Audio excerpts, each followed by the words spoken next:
more than 15 years, I looked at this space in different angles, in different ways. Daylighting as an application, or probably as an architect when they practice daylighting, how it is. And architects, when they practice daylighting, purely it is an art. Of course, the fundamental understanding of the daylighting, the aspects of it is there, but the artistic part of it comes into picture when you practice it. Is a part of architecture. So one of the idea that was there published in the magazine of the Popular Science, when I was reading in the library, that caught up with me.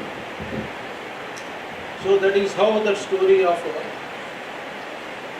from skylight, then the idea of a light pipe down, that we should be able to carry the light where we wanted it. In a normal skylight structure, you get a light below that, but in a building space, you do not get any light anywhere else. So if you have to transport light from one point to the other, you need to have a technology. A simple structural system is not going to take you anywhere in that. So that is where the concept of a light pipe dawned. So the Daylighting Lab and Research Center has we established in a very rudimentary way, and we recruited engineers. We kept on working on various aspects of products and systems which we can harness the daylight into the buildings. Then the year 20, we developed the next concept of a light pipe. We call it a light pipe 2, which is actually a sun tracking lighting system. So we moved on to the idea of a sun tracking system, then the climate responsive facades. So this is a journey which we kept on going. Lot of awards that we. This is the latest photograph of our union minister with whom we signed an agreement, where the government of India is supporting us. There are two words, sunlight and daylight. Sunlight in its form, what is available outside, in all its energy content, then the daylight. When we can tap the sunlight in a very controlled way and use it for a building illumination, then we call it as a good daylight. So we need to do this process of controlled tapping of the sunlight and making the best use it without any side effects of heat or glare. So without that, if you are able to use this sunlight into the building in a controlled manner, then it is called daylight. This is the first trial of my light pipe for a building we have done.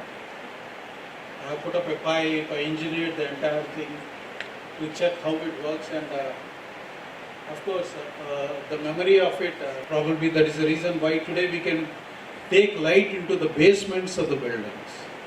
Basements of the buildings are always dark. We can tap the sunlight and take it deep into the basements of the building. So here in this temple, in all the mandapam areas, we have set up all our daylighting light pipes in this. We have done a good number of temples across the country. I think very shortly, probably in the course of time, we will be doing our Ayodhya Ram Mandir temple as well. So this is a second concept. The light pipes and the skylights, normally we use them to bring light from the roof of the building. Today we made light pipes to be installed right on the walls of the buildings also, but traditionally it is all understood that you always use it from the roof of the building.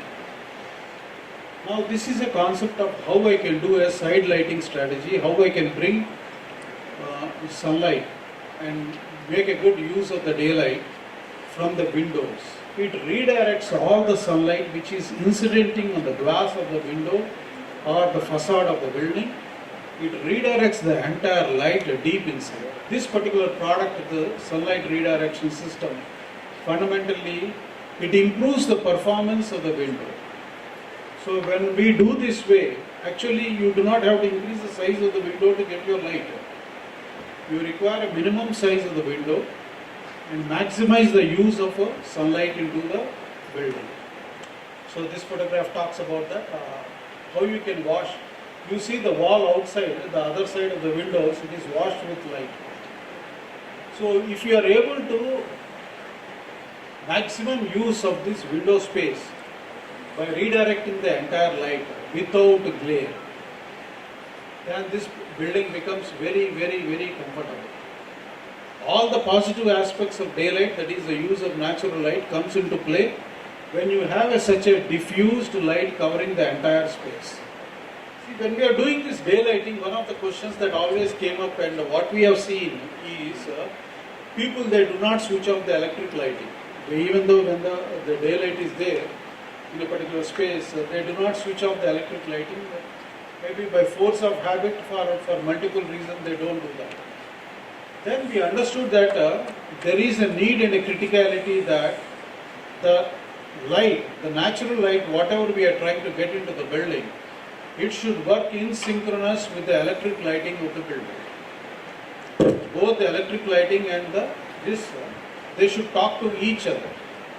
So which means that when there is a sufficient natural light, the electric lighting of the building should switch off automatically.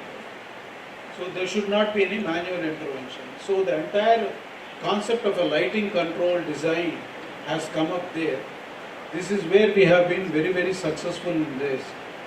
Today we developed the entire daylight sensors and the control architecture, all the controllers, the lighting controllers, which can work along with the daylighting to control the building electric lighting.